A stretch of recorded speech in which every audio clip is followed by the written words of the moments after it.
Olá, colegas, bem-vindos ao Vídeo ORLcast. Eu sou Arthur Castilho, evento promovido pela ABORL-CCF e pelo Comitê de Educação Médica Continuada. E nesse primeiro episódio, nós temos um tema muito importante, que é a criação da ABOM, Academia Brasileira de Otoneurologia. Vou chamar agora a Sandra para apresentar nossos convidados. Sim, nós estamos aqui hoje para celebrar esse início desse novo projeto da ABORL com a doutora Roseli Bittar e com o doutor Márcio Salmito, que vai nos encantar aqui com tantas explicações aqui sobre a ABOM. Esse tema é super importante. Nós vimos nos últimos meses a criação da Academia Brasileira de Otoneurologia. Eu queria perguntar para o Márcio, iniciando, como foi a história da otoneurologia geral no Brasil, no mundo? A otoneurologia tem uma história bem interessante, né? Ela tem uma data de início, 1861, né? Foi quando o Menier, Prosper Menier, descobriu que as tonturas não vinham da cabeça, né? Até 1861 tinha uma entidade aí suposta, uma apoplexia cerebral, qualquer coisa desse tipo, que causariam as vertigens. Então, no artigo original lá do Menier, quando ele teve uma paciente que morreu e ele pegou o osso temporal e foi fazer ali o estudo anatomopatológico pós-morte, ele descobriu, né, a hidropsia, né, que ele chamou de depois foi chamado, né, de glaucoma da orelha. Aquela hidropsia foi que localizou no ouvido, né, o problema da vertigem. Antes do Menier, supostamente as vertigens eram alterações centrais neurológicas, né? E aí, a partir daí, a história foi... Pouco tempo depois ele morreu, ele publicou em 61, não viu aí o desenvolver da história, ele morreu acho que 1 ou 2 anos depois, e depois as coisas foram crescendo. Um grande marco da otoneuro foi o Nobel, né? Não sei se vocês sabem, mas o único otorrino na história que já ganhou o prêmio Nobel foi o Barani, né? O Robert Barani, pela descoberta da prova calórica, né? Então ele fazia lá as lavagens de ouvido no paciente, e essas lavagens de ouvido geravam vertigem. Ele descobriu que o nistagmo uma hora batia para um lado, o paciente queria fazer a lavagem em casa porque era mais confortável do que a água gelada que ele usava, e aí ele descobriu que com a água que ele fazia no hospital, o nistagmo era para um lado, com a água morna era para o outro. Isso ajudou aí no descobrimento da fisiologia, né, vestibular, e aí a partir daí as coisas foram se desenvolvendo. O que é maravilhoso, né? Porque daí a gente, sem eles terem noção disso, isso tem uma contribuição hoje no nosso dia a dia, né? Para nós que trabalhamos com pacientes com tontura, né? Isso é, né, maravilhoso, né? Verdade. E eles nunca imaginaram que iam contribuir tanto, né? Com certeza. E como isso tudo chegou no Brasil, Roseli? Como é que isso tudo, esse desdobrar? A história da otoneurologia no Brasil, ela não é muito antiga. Na verdade, ela começou com um marco da otoneurologia, que foi o Dr. Pedro Mangabeira Albernaz, vivo ainda hoje. E nessa mesma época, o Dr. Lázaro Formigoni foram os 2 marcos da otoneurologia no nosso país. A partir de então, começaram a atuar Dr. Maurício Ganância, no Hospital das Clínicas, Dr. Marco Aurélio Bottino, na Unicamp, Dr. Oscar Maldonet. E a partir deles, então, já vem a outra geração que já compreende eu mesmo, Fernando Ganância, Raquel Mesalira, Márcio Salmito. Então, a história, na verdade, não é muito antiga.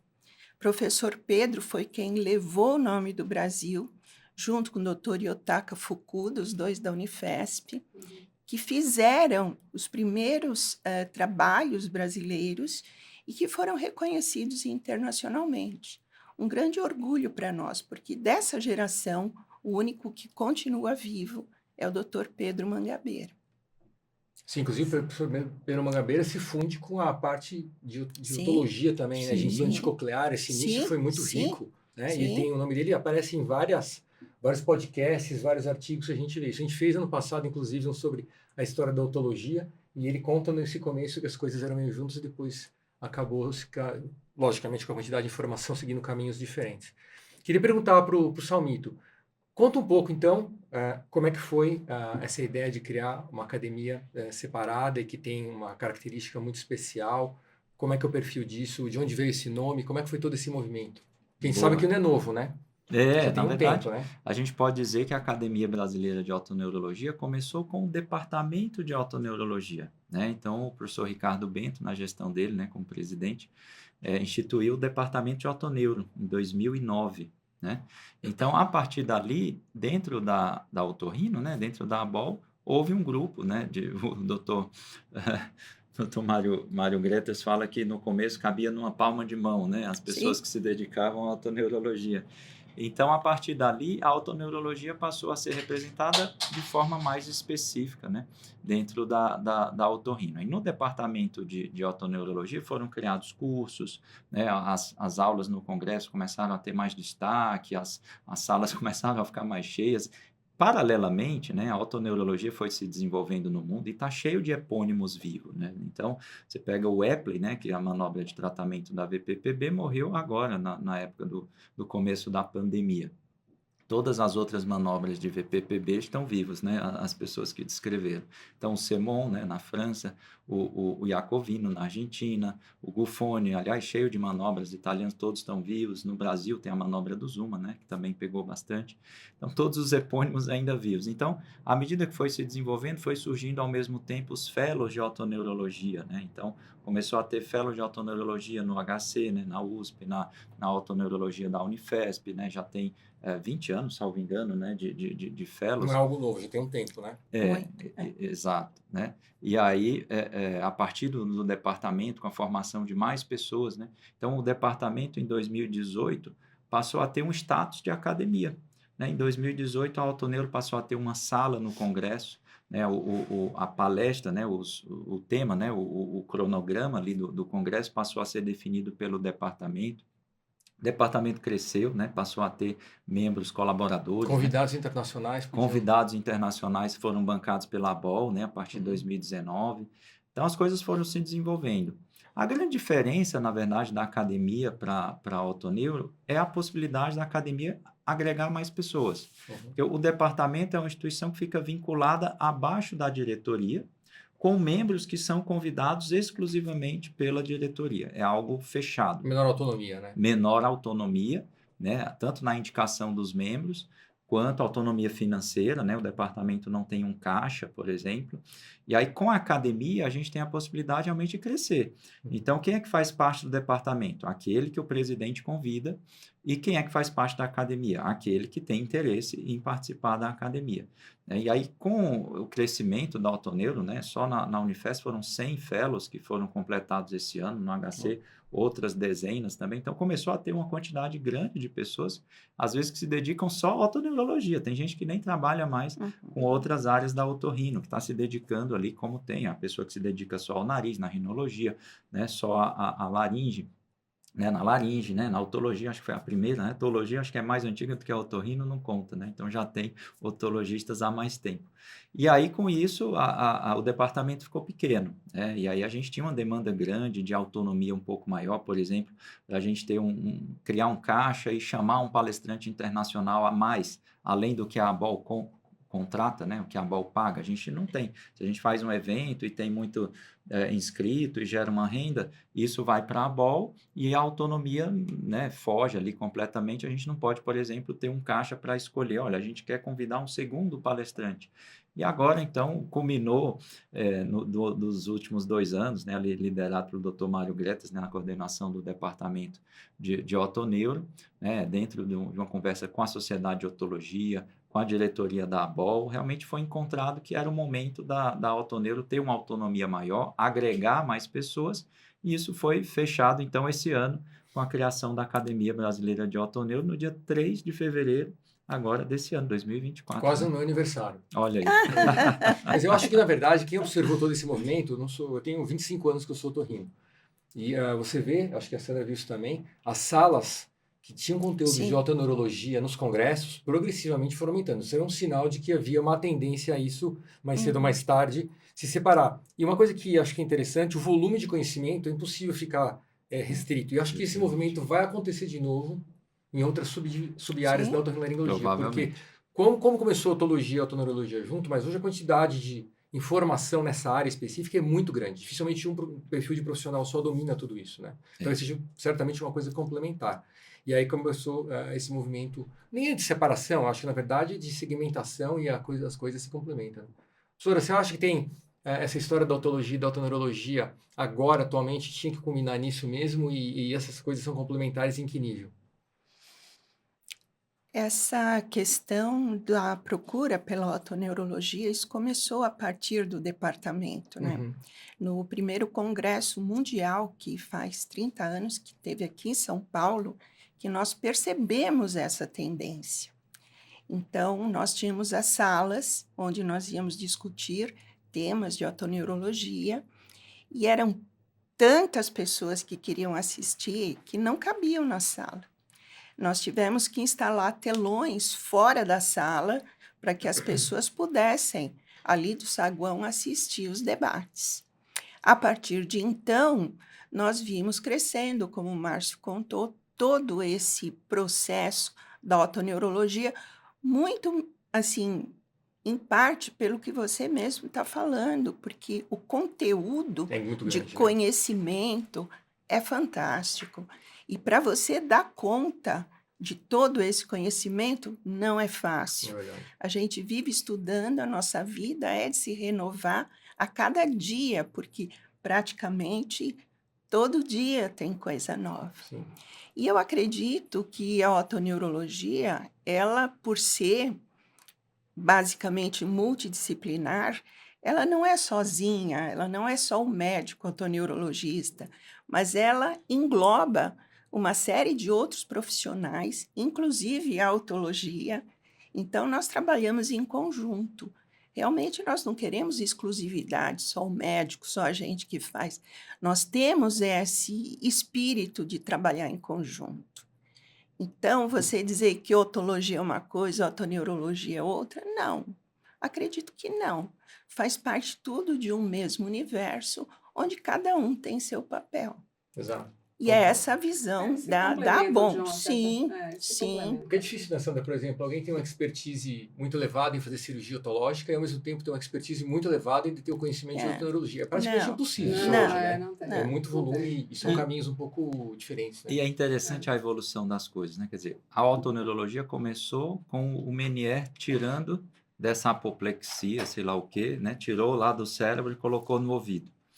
E aí veio, né? Realmente vieram as doenças do ouvido. A doença que hoje a gente chama de doença de Menier, neurite vestibular, que é no nervo, mas é um problema periférico, né? Depois a própria VPPB, que foi descrita na década de 20. Agora, hoje, em muitos lugares do mundo, o diagnóstico mais frequente de vertigem passou a ser uma doença neurológica de novo, Sim. que é a migrânia vestibular. Sim, sim. Né? E a gente tem, né, dentro do desenvolvimento da otoneurologia no mundo inteiro, muitos neurologistas, né? Então, quem descreveu o vídeo Head Impulse Test e também o exame de Head Impulse Test já foi um médico neurologista, né? Um australiano, né? O Michael Halmagyi. Então, todo o desenvolvimento dos movimentos oculares, né, com o Z, né, o pessoal do Johns Hopkins, né, o HINTS, né, que é a forma de distinguir a vertigem aguda periférica da central, tudo isso tem vindo com a participação dos neurologistas. Sim. E eles têm dado uma contribuição assim, enorme. Por exemplo, na forma de avaliar o paciente. Quer dizer, antes a gente olhava para o ouvido, agora a gente olha para o ouvido e para as estruturas que fazem parte das vias centrais do ouvido com o sistema nervoso central, né? Então, no caso da alteração vestibular, os reflexos vestibulo-ocular, vestibulo espinhal, vestibulo autonômico, as conexões com as vias de motricidade ocular. Então, hoje você faz um exame físico em otoneurologia muito semelhante ao que o neurologista faz numa consulta, né, na parte de movimento ocular. Então, você vê se o cara está fazendo nistagmo, que é uma alteração tipicamente periférica, mas isso você, quando está avaliando, você vai ver uma alteração de sacada, que não tem nada a ver, você vai ver uma alteração de segmento, que é um problema puramente central, você vê uma esclerose múltipla, quer dizer, as coisas meio que ficaram no meio termo, né? O bom senso está no meio, né? Então, tirou da neuro, colocou no ouvido, agora parece que o consenso é o meio termo, né?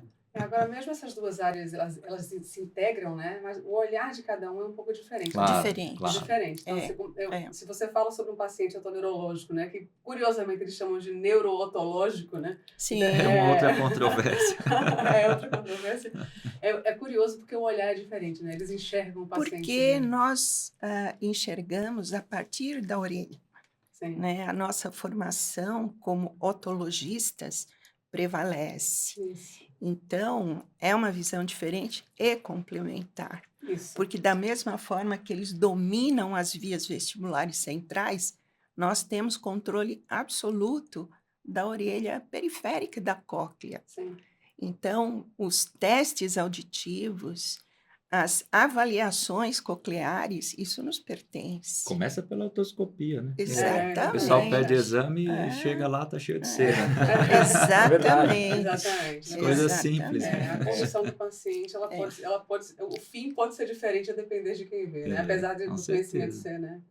Mas, e daí falem mais, assim, o que vocês acham que a ABOM vai agregar para o otorrinolaringologista, assim? Se ele vai agregar para o geral, se ele vai agregar para quem de fato, Roseli, se ele vai ser mais para quem tem mais afinidade a essa área, né? Ou vai ser para o generalista? A nossa ideia não é restringir conhecimento de forma alguma. O que nós pretendemos é fortalecer aquilo que nós acreditamos ser verdade. E para isso, você precisa ter um bom conhecimento de tudo isso que o Márcio está colocando. Então, nós precisamos ter uma boa ideia do que são as vias vestibulares, das manifestações clínicas, das queixas dos pacientes. E muitas vezes nós temos visto que, por ser muito amplo esse conhecimento, os erros diagnósticos são muito frequentes. A partir de então, a ideia da academia não é restringir a nós, mas divulgar para todo otorrinolaringologista que eles podem sim fazer diagnóstico a partir até de exames simples. No entanto, você querer que um otorrinolaringologista, no seu dia a dia, faça diagnósticos complexos, isso já é um pouco mais complicado.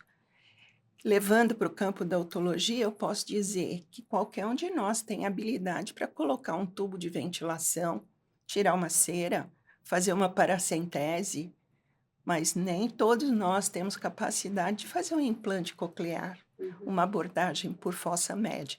Então, é lógico que cada um vai ter a sua capacidade, não está excluído o otorrinolaringologista disso de forma alguma. E nos nossos cursos da associação, nós sempre privilegiamos esse ensino do que é básico, do que é importante, para que você faça um diagnóstico simples e chegue até certo ponto, como qualquer subespecialidade, como qualquer especialista de laringe. Qualquer um de nós faz uma fibroscopia, mas nem todos nós sabemos lidar com voz. Então, eu acredito que é por aí. Coisa, né? A mesma coisa. A gente viu esse debate muito intenso e importante, esse contraditório que houve nesse período, né? Foi o Fabrício, como presidente, colocou isso em debate, né? Sabidamente, na minha opinião, porque tirou qualquer dúvida do que poderia acontecer, que é exatamente isso que a senhora está falando, de não ter nenhuma reserva, que existia algumas pessoas com essa mentalidade, não, isso pode ser uma reserva, e nunca foi essa a ideia. A gente conversou bastante e sempre foi de criar autonomia para algo que precisa desenvolver, estava barrando o desenvolvimento, não ter essa autonomia, né? E justamente para isso, eu acho que acaba beneficiando a comunidade otorrinolaringológica de um modo geral. Mesmo para aquele médico que não vai fazer otoneurologia no seu dia a dia, por exemplo, eu faço cirurgia de ouvido, eu sei otoneurologia básica, talvez média, mas nada longe, mais acima disso. Mas quem não tem acesso à informação, com a criação da academia, acho que vai ter acesso a materiais de excelência cada vez mais, né? Porque um dos projetos, eu acredito, né, Salmito, acho que você pode falar, em relação aos projetos de criação, do que vai ser feito em termos científicos, em termos assistenciais, campanhas, como é que é o projeto de vocês? A ideia que a gente até apresentou, né, no projeto da diretoria atual, da ABOM, é a gente fazer uma divisão em 3 pilares. Então, primeiro a gente tem que formar a academia do ponto de vista estrutural, né? Administrativo. Quer dizer, administrativamente, como é que vai fazer um caixa, quais vão ser as metas financeiras, como é que vai ser qual que é a hierarquia, já está definido lá no estatuto, né? Mas na prática, como é que vai ser assim, o número de reuniões, toda semana, todo mês, sei lá o quê. Então, a gente tem esse pilar. O segundo pilar é a parte acadêmica, né? Então, dentro dessa parte acadêmica, com a academia, a gente quer fortalecer as ideias que já vinham sendo feitas no departamento, né? Então, por exemplo, a campanha da tontura, que começou em 2018, né? Inspirado pela Academia de Laringe, né? A campanha da voz, que é super bem sucedida, né? A gente tem realmente o desenvolvimento da grade do congresso, o contato de muitos colegas com a otoneurologia, se limita aos congressos, né? Então, como que a gente vai fazer um congresso? A pessoa vai dizer assim, não vou no congresso porque todo ano é a mesma coisa. Ainda tem gente que fala isso, né? Quer dizer, são 12 salas, impossível assistir tudo, e tem gente que diz que não vai porque é a mesma coisa. Duvido que tenha assistido 10% do que se oferece, né? E a ideia é retomar os projetos que começaram com o departamento. Então, como é que a gente vai transmitir, né? São duas frentes. A gente precisa melhorar a capacidade de que mais otorrinos se dediquem minimamente à otoneurologia, por exemplo, na residência. Justamente para evitar erros diagnósticos básicos. Justamente. Sentido, a gente vê estudo mostrando que nos Estados Unidos o cara com tontura precisa de 8 consultas médicas para o diagnóstico. 8 consultas, né? Quer dizer, é inadmissível. Então, tem essa frente, quer dizer, formar melhor o otorrino, quer dizer, a gente ajudar o pessoal da educação médica continuada, o pessoal do projeto de residência, por exemplo, ainda como departamento, a gente colocou as diretrizes que devem constar de otoneurologia no programa de otorrino. Quer dizer, o que tem que ter de otoneurologia na residência de otorrino. Na graduação também. Na graduação, menos, a gente se dedica menos, porque a ABOL tem menos, mas também, né? Quer dizer, tanto na graduação quanto na especialização. E, ao mesmo tempo, dentro das pessoas que se dedicam mais à otoneurologia, às vezes não vale a pena ir num congresso brasileiro se não tiver um palestrante internacional, se não tiver uma coisa que a gente traz de outro país, né? Então, são essas duas frentes de batalha da parte acadêmica. E o terceiro pilar é a parte de defesa profissional. Então, ainda não está bem estabelecido, não só no Brasil, tá? Né, na Sociedade Barani, que é a maior entidade do estudo vestibular no mundo, né, que tem médicos, otorrinos, neurologistas, tem fonoaudiólogos, fisioterapeutas, engenheiros, sei lá, tem tudo lá, uma sociedade multiprofissional. Ainda eles estão tentando ajudar nesse aspecto, mas no mundo inteiro não está bem definido, por exemplo, qual que é o papel não só do otorrino e do neurologista, né, ou ainda mais do otologista e do ortoneuro, né, quer dizer, é uma ponta lá, uma pontazinha pequena. Não está bem definido, por exemplo, qual que é o papel do médico e de quem não é médico. Será que o paciente tem que passar primeiro pelo médico para ser tratado? Né? Porque no mundo inteiro tem surgido, por exemplo, clínicas em que o paciente recebe o diagnóstico e o tratamento sem ter passado pelo médico. E, às vezes, até de forma boa, porque um colega que não sabe fazer um diagnóstico de VPPB vai atender o paciente com VPPB, ele vai ficar sem diagnóstico, o cara vai ali numa outra clínica de um profissional que se dedicou ao diagnóstico da VPPB e vai ter um tratamento bem sucedido, quer dizer. Então, a gente precisa definir melhor, a gente sabe que se o cara é médico, vai ter uma visão de outras coisas, né? Então, paciente com tontura, será que é VPPB? Será que é uma vertigem posicional que não é VPPB? Né? Sem querer interromper. Mas isso é muito complexo, né? Porque é aquela coisa, o conhecimento é de todos, mas a experiência não é, né? Então, assim, o que vai fazer a diferença é o combinado. A formação então, é o combinado de tudo, né? Então, de onde vem, né? Isso não está bem definido ainda. Qual é o papel do médico? Qual é o papel do fonoaudiólogo? Qual é o papel do fisioterapeuta? Qual é o papel das outras profissões, né? E aí, essa definição passa por questões de saúde pública, né? O que é melhor para o paciente? Exatamente. Acho que o principal é o paciente estar bem atendido, Exatamente. seja na maneira desde que isso seja combinado. Eu acho que é muito importante, eu queria puxar que você falou uma coisa muito importante, que é da formação em relação, por exemplo, à graduação, né? Eu mexo com odontologia, né? E a gente via muito erro diagnóstico de perda de audição e implante coclear tardio, porque os profissionais médicos que não tinham isso na graduação, que era a maioria, hoje é menos, eles acabavam errando e atrasando esse diagnóstico, que é muito mais fácil que o diagnóstico otoneurológico que vocês fazem. O diagnóstico de perda de audição é mais simples, né? E isso só começou a mudar quando a graduação dos cursos de medicina começou a colocar na grade esse tópico, né? Isso há 12, 13 anos atrás. E hoje os médicos que se formam, que vão para outras especialidades, não otorrinolaringologia, eles acabam sabendo o que é e conseguem fazer um referenciamento mais adequado, que é o que provavelmente em algum tempo vai começar também a acontecer. Que já existe, sim. A nossa ideia não é restringir a participação de ninguém. Na verdade, o nosso foco primário é o paciente. Nós temos visto casos que décadas apresentam um determinado processo de fácil diagnóstico e que, quando procuram um especialista, tem, sabe, todo esse atraso, quer dizer, é a qualidade de vida. Um tempo que se perdeu, né? Muito tempo. É o respeito pelo paciente. por isso a nossa ideia é dar essas informações, ao menos básicas, para todo otorrinolaringologista. Então, os nossos cursos mesmo, a partir do início do departamento, acho que a Sandra acompanhou esse período também, eram cursos básicos. Nós viajávamos por todo o Brasil, ensinando coisas básicas de diferença de doenças, de diagnóstico de sinais clínicos, e é o que hoje eu continuo fazendo com os meus especialistas ali, os meus fellows. Você tem que saber fazer um diagnóstico no meio da floresta. Então, você tem que ver e tem que ter pelo menos as suas hipóteses, para não prejudicar a vida do paciente. E uma dificuldade maior também no autoneuro são os conhecimentos recentes, né? Se a gente pegar migrânia vestibular, que a gente comentou agora há pouco, que é o diagnóstico mais frequente em muitos serviços, não existia. Não Até existia. 10 anos atrás. Que nada, 10 anos. 10 anos, nada na história da medicina. Quer dizer, então, como que a gente vai rapidamente difundir esse conhecimento com quem não está se dedicando ali especificamente? É uma missão não tão fácil, né? VPPB, né, quando o departamento foi criado, só tinha manobra de canal posterior em 2009. Não existia manobra de tratamento para o canal lateral.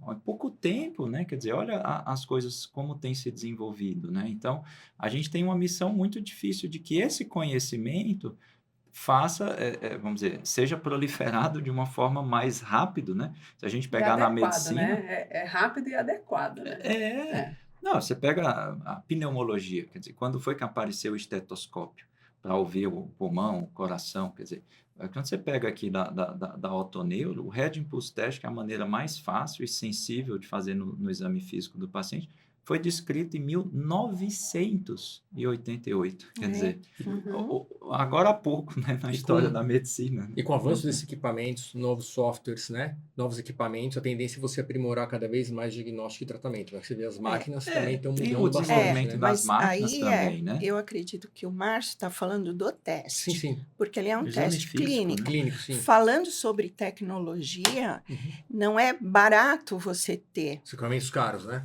Muito caro. Sim. Mas assim, nós procuramos pouquíssimos, limitados, confiáveis.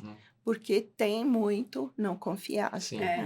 Agora, você, para usar esses equipamentos, você tem que saber fazer, no mínimo, uma boa anamnese, para saber indicar, fazer um bom exame clínico. Então, a nossa ideia não é que todos tenham esses equipamentos, mas que saibam fazer uma anamnese e um exame clínico básico. Esse tema, que agora eu vou puxar uma coisa que não está aqui no nosso debate, mas acho que é interessante. Nada supera a clínica, né? A gente tem que saber isso sempre em qualquer área da medicina. E a gente vê cada vez mais uma pressão da indústria, de modo geral, né? Isso não é na área do otorrino só, que a gente incorpore novas tecnologias. Acha que isso ocorre na otorrinologia também? Mas total. Sim. Totalmente. Principalmente nas pessoas que têm uma formação mais deficiente, né? Daí eles usam isso a informação, em vez de vir da academia, acaba vindo da indústria muitas vezes, né? Exatamente. E é um perigo porque é uma informação enviesada. Né? Enviesada. E tem tido muito investimento em automações, né? Em diagnósticos automáticos, né? Na cardiologia tem o eletrocardiograma com diagnóstico automático, já tem há muitos anos, né? Quer dizer, qual que é a diferença do médico olhar lá o eletrocardiograma, colocar, né, a informação automática e respaldar e assina? Quer dizer, nos Estados Unidos, o cara tem que assinar para se responsabilizar. Alguém tem que se responsabilizar por aquele exame. A máquina deu o diagnóstico, sim, e aí se tiver um erro, não é um erro médico, é um erro maquinário. Né? Então tem que ter o responsável, né? Então... Agora, pegando esse gancho que o Arthur falou, que é isso, saber fazer o diagnóstico, se ele não sabe conduzir, o referenciamento, o bom médico é esse, né? Então ele sabe até onde ele pode ir, né?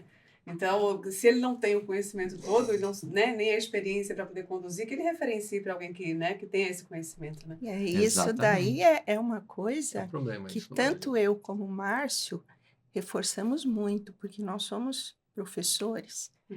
Então, fala para o residente, o que você vai pedir para esse paciente?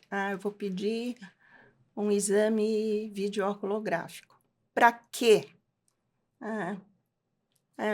Não sei, porque tem Pra ganhar tempo. tontura. A ganhar Então, tempo. essa formação que falta. Você tem que É. entender por que você vai pedir. Além de ser ineficiente, pedir errado, gasta tempo e dinheiro, E né? dinheiro.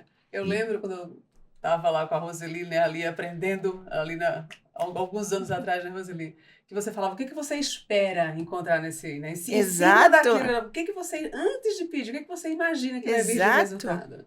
Porque daí você já sabe por que você está pedindo, o que Sim. você vai encontrar, né? E eu acho que isso, nos últimos anos, a partir da pandemia, principalmente, ficou muito complexo.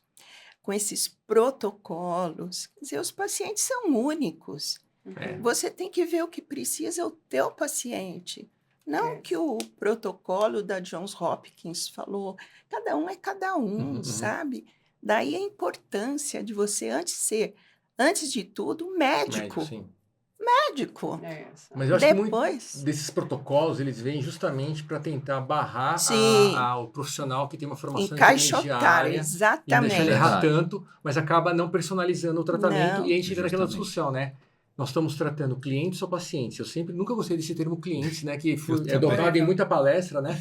Nossos clientes, eu acho que vão ser sempre pacientes, são sempre diferentes. Apesar de ter uma relação de serviço jurídica que criaram aí pra gente, mas vão ser sempre pacientes. E nenhum é igual, né? Com Parece certeza. meio romântico isso, mas é pura verdade, né? É, Se não tirar uma anamnese bem feita, você acaba não conseguindo tratar de maneira adequada, né? exatamente.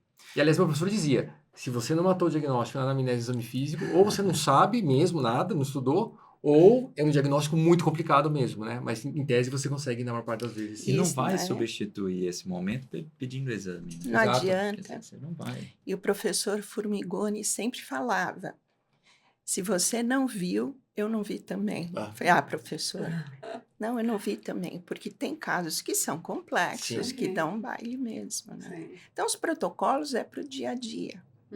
Para isso, a ABOM vai dar a ideia do que quando o protocolo não funciona, o que você faz. Então, é fundamental, né, Márcia? Eu acho que essa nova visão do Um exemplo ensinamento. até para o que a doutora está falando, que às vezes a pessoa não vai pegar assim a profundidade. Na campanha da tontura, o Daniel Gold, né, do Johns Hopkins, Sim. que foi onde surgiu o protocolo HINTS, ele fez um vídeo para a gente divulgar na campanha da tontura agora desse ano, e ele justamente comentou isso. Olha, se você usar o HINTS no paciente que chega no pronto-socorro com VPPB, não vai servir para nada. Claro. Quer dizer, quando é que você vai usar o HINTS, que é a melhor ferramenta de distinguir o caso periférico de um central no pronto-socorro? Mas só vale para vertigem aguda, o cara que está com vertigem espontânea, constante, com nistagmo. Aí o HINTS funciona. Esse detalhe não é todo mundo que sabe. Então, se chegar um VPPB e você fizer o HINTS no pronto-socorro, não ajudou nada. Sem diagnóstico. E para essa difusão de informação, talvez a educação médica continuada seja um bom caminho, né? Que é um pouco do que a gente faz no comitê da BORL, né? Fazer em conjunto isso. Vídeo, informação gravada, informação de congresso, né? Isso acho que a associação está toda antenada para isso, né? O radar está ligado para a educação, né? E daí na educação médica continuada talvez seja exatamente para isso, né? Especificamente para isso, né? Sim. A educação médica continuada tem um material enorme, né? Às vezes o associado esquece o tanto de coisa que tem já disponível, né, para qualquer um de nós ali gravado com os grandes especialistas, né? E todas novos as áreas projetos virão, né? Novos projetos. Eu acho que quando o sócio, hoje a gente tem uma quantidade de otorrinos que ainda não é sócio da BORL, em torno de 2 a 3 mil otorrinos no Brasil que não fazem parte, mas eu acho que muitas vezes porque eles não sabem o conteúdo que tem em relação a isso, né? E pode crescer de maneira muito grande com a entrada. Essa área que vocês atuam, otorologia, ela tem um volume de informação muito grande. Talvez seja uma das sub-áreas da otorrino que mais tem informação, né? E uma das que menos os otorrinos dominam, mesmo a coisa básica, né? Então a tarefa pela complexidade, né? A otoneurologia, eu acho que tem aquela coisa, assusta um pouco pela complexidade dela. Né? Dentro desse assunto, ainda na época do departamento, nós temos o update em otoneurologia dentro da página da BOL. Então, muita informação, ali tem muita informação escrita de uma forma clara, simples, para quem não é otoneurologista.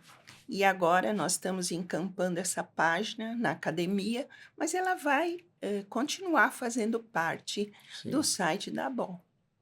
Salmito, a gente viu essa criação da ABOM, foi um processo administrativo, não foi simples, mas nada é simples, né? Porque você tem que expor para a comunidade. Eu sempre falo que a vida associativa, ela demanda isso. Uma coisa é você resolver suas coisas sozinho no seu consultório, outra coisa é quando você expõe para um grupo muito grande, teve um intenso debate e foi criada a ABOM, né?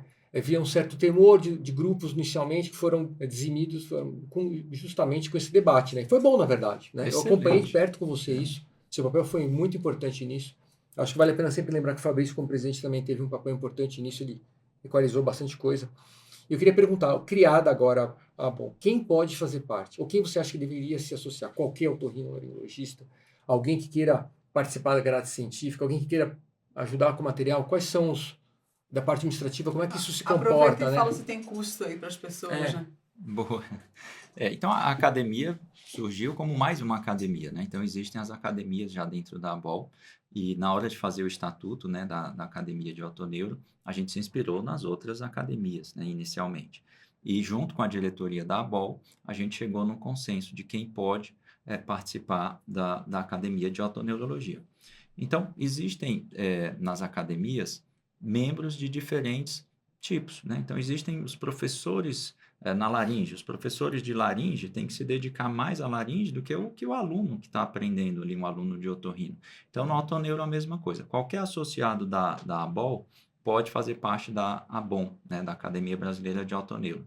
Agora, naturalmente, que os formadores de opinião da otoneurologia têm que ser aquelas pessoas que estudam otoneurologia, que pesquisam otoneurologia. Então, existe apenas uma diferenciação dos tipos de membros, né? Tem o membro titular e o membro efetivo. Os membros, como é que são?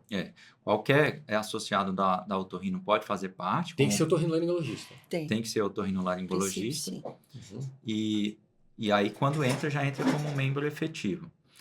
Naturalmente que a criação da academia, a gente precisa ter um pouco de autonomia, tem que ter alguma relevância, e para ter relevância tem que ter a parte econômica, então existe uma anuidade. E a anuidade da academia foi feita de uma forma bem interessante. É uma proporção da anuidade da otorrino, e essa proporção ela é muito pequena no começo da carreira, né? Então o residente não paga, por exemplo, e depois vai pagar. Um ano, meu residente paga. Do residente. Agora eu preciso checar, mas o residente não paga nada ou paga muito pouco, e aí vai aumentando a porcentagem. 10% da anuidade da ABOL, 20% da anuidade da ABOL. Basearam na porcentagem. Uma porcentagem. Aí chega no máximo de 50% no auge da carreira, ali por volta dos 40 aos 50 anos, depois vai diminuindo de novo. Que interessante. Até que fica zero. Tá. Porque quando o associado da otorrino, né, da ABOL, faz 70 anos, acho que é 70 anos, não paga mais. Então, entre pagar tudo e não pagar nada, não teve nenhuma escadinha, né? E aí, dessa forma, acho que muita gente vai se desgarrando, né? O cara tem 60 anos, para que eu vou pagar isso e tal? Então, a ideia da gente foi manter todo mundo junto. Manter todo mundo junto, né? E aí, para ter esses descontos, tem que ter uma continuidade, né? Você tem que ser membro todo ano. E para entrar na academia... Ou seja, para agregar mesmo, né? Sim. Para agregar. Sim. Agregar é entrar e ficar. Né? Legal. E agora, para entrar na academia, a gente não vai ter anuidade esse ano, né? Assim, não vai ser cobrada anuidade, mas vai ter uma taxa de inscrição, que foi definida em R$200 para qualquer pessoa, inclusive para quem é isento, né? Para ter um caixa inicial na academia. Acho que eu fui uma das primeiras que paguei. Não vi meu nomezinho lá, não. Eu paguei, não sei que hora que eu fui. Eu recebi um e-mail e paguei na hora. E aí, a partir do próximo ano, existe a questão burocrática também, né? Então, ainda está no cartório para assinar, a gente está trabalhando e tal, mas ainda tem essas etapas burocráticas a serem finalizadas. Quais são os tipos de membro? Fala para a gente, você lembra? Quais são os... Então, basicamente é o membro efetivo e o membro titular. E a diferença do titular? O titular, ele tem que ter uma formação em otoneurologia mais bem definida. Que existem alguns critérios. Alguns critérios. O critério fácil é quem já é da nova geração, que já fez um fellow, por exemplo. Então, o cara já tem uma formação específica em otoneuro. Agora, a gente tem todo um conjunto de gerações para agregar, então, a maioria dos professores, por exemplo, não tem fellow de otoneurologia, porque não existia. Então, se você é professor de um serviço, você tem publicações na área de otoneurologia, os critérios, na verdade, não são tão notório saber nessa área que notório saber nessa área. Todo mundo sabe quem são essas pessoas, porque é fácil, exatamente. São pessoas notórias. E não tem muita diferença, tá, Arthur? Então, entre o titular e o efetivo, todos votam. O titular, às vezes a diferença é que o titular vai poder fazer parte da diretoria da ABOM, e o efetivo não, mas não tem muita diferença, né? É mais no sentido de que, como a ideia da academia é agregar mais pessoas, e a otoneurologia representa a minoria dentro da otorrino, não ia fazer sentido se a gente tivesse 2.000 membros. Bom, a gente já tem a ABOL. Para que todo mundo vai ser membro da academia de otoneuro? Não faz tanto sentido, já que a gente já tem a ABOL, né? Eu não sou membro da academia de plástica facial, por exemplo.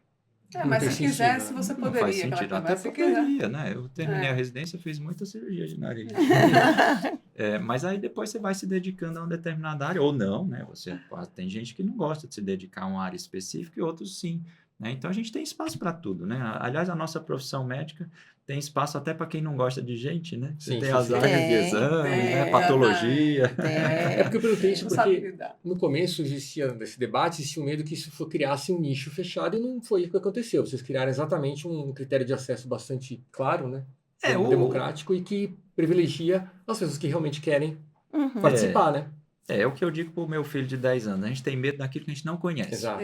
Então, quem não estava acompanhando... Quem não estava acompanhando o que vinha acontecendo na otoneurologia nos últimos 5, 10, 20 anos, acha que a academia foi criada de ontem para hoje. Não foi assim. E aí as ideias, geralmente o ser humano começa sendo meio pessimista, né? Então ele não vai achar que está vindo para o bem, né? Se ele não participou, na verdade, parece que está vindo para o mal. Márcio, essa academia já existe há muitos anos, só não tinha o nome. Mas existia. O corpo crítico, né? A massa de pessoas já existe há muito tempo, né? Muito tempo. Só formalizou-se, né? E dentro da ABOL, qual que é a diferença da academia para um departamento? Por exemplo, o departamento da medicina de sono, o departamento de otoneurologia, o departamento de foniatria, já tinham status praticamente de academia. A diferença é que não tinham CNPJ, não tinha autonomia financeira.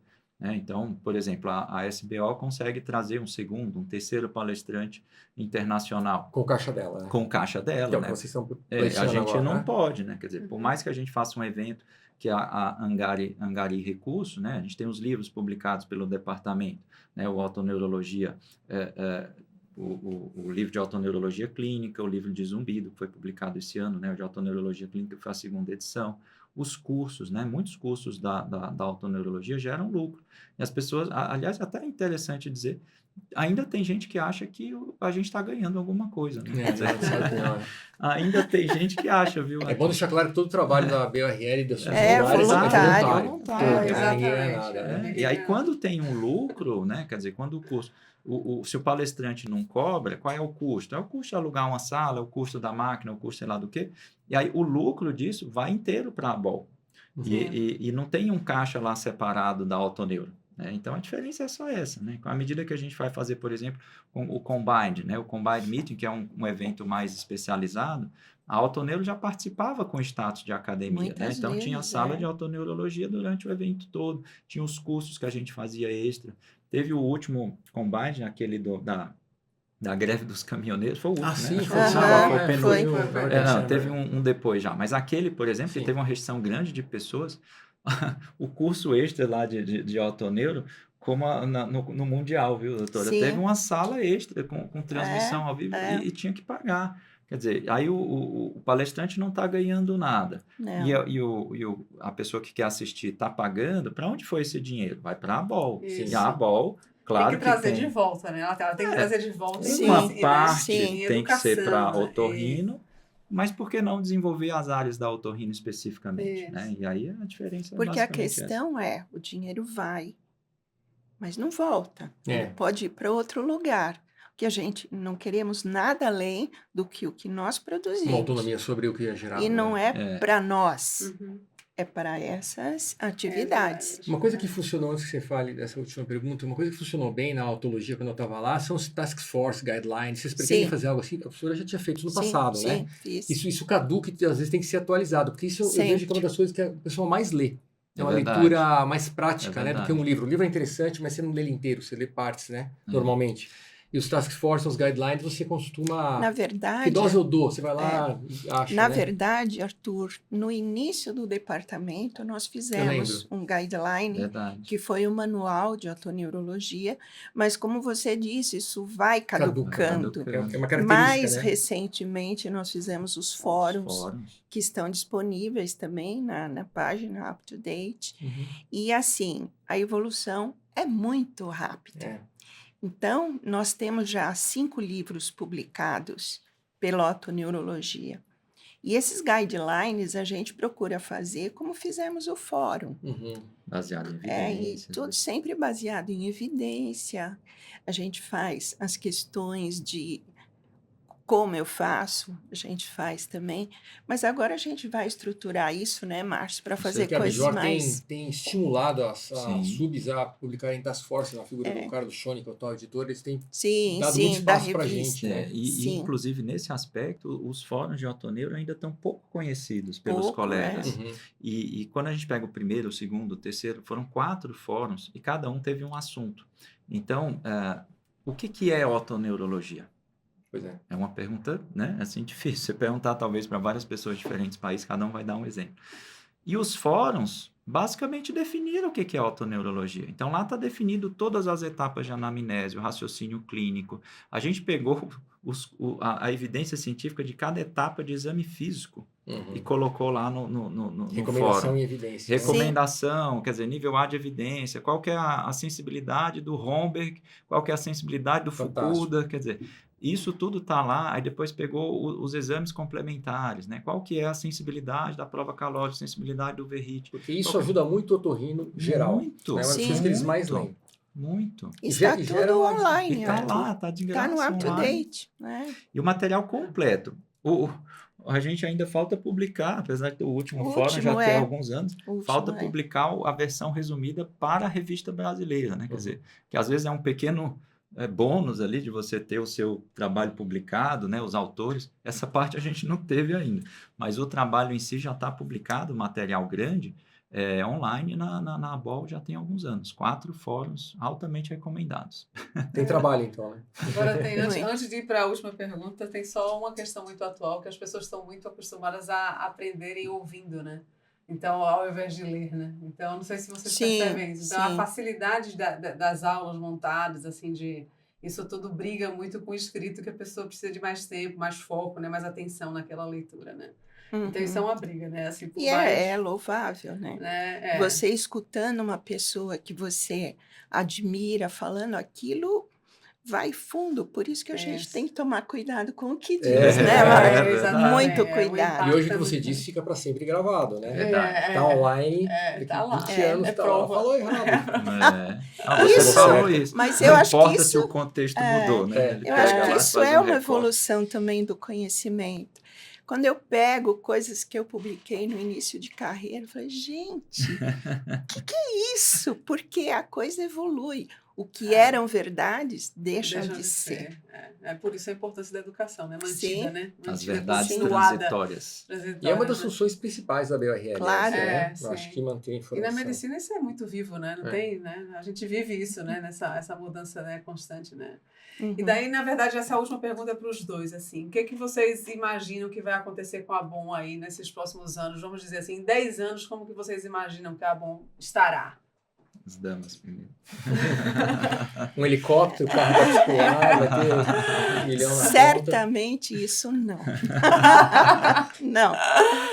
O que eu acho é que nós vamos organizar mais a especialidade. Basicamente isso. A nossa intenção, desde criado o departamento, quando o Dr. Ricardo Bento criou o departamento, ele queria que a otorrino participasse desse segmento que estava crescendo de uma forma evidente. E ele conseguiu. E conseguiu mesmo, né? Então, sempre o que nós quisemos foi divulgar, nunca restringir.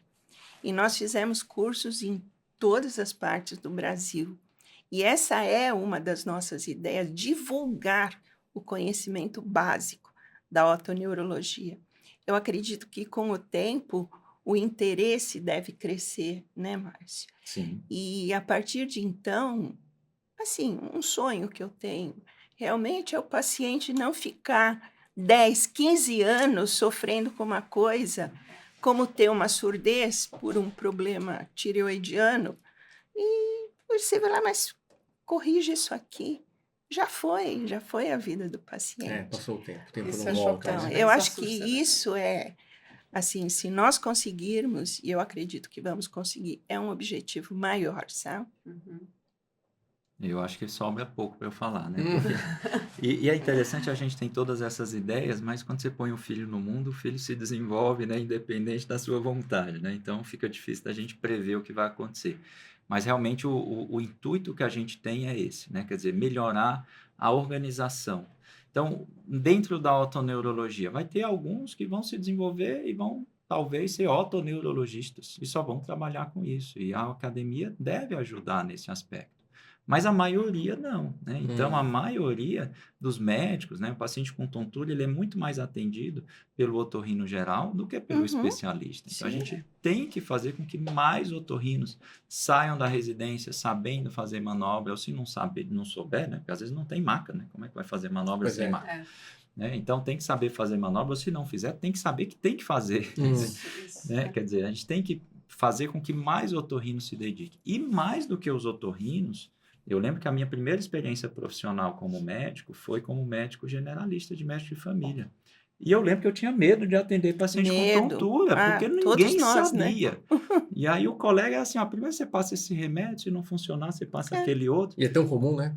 Muito comum. Então, é uma missão difícil, mas eu acho que a ideia daqui a 10 anos é que a academia tenha contribuído para isso, para que a gente divulgue mais o conhecimento de otoneurologia entre os mega especialistas, para que isso se desenvolva, entre os otorrinos, que são os especialistas mais procurados com paciente com tontura, e também, por que não, entre os médicos generalistas, que atendem todos os dias pacientes com tontura.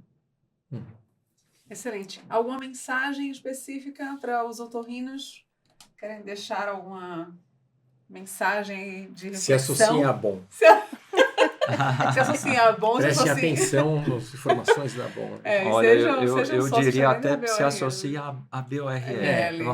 Olha, eu vejo dois grupos de pessoas que não se associam à BOL por desconhecimento. Os que estão começando, que realmente não sabem o que a ABOL faz, não sabem que a ABOL é representante oficial da otorrino no Brasil, tem na MB, né, dentro da representação brasileira na MB, a ABOL é a representação oficial, né?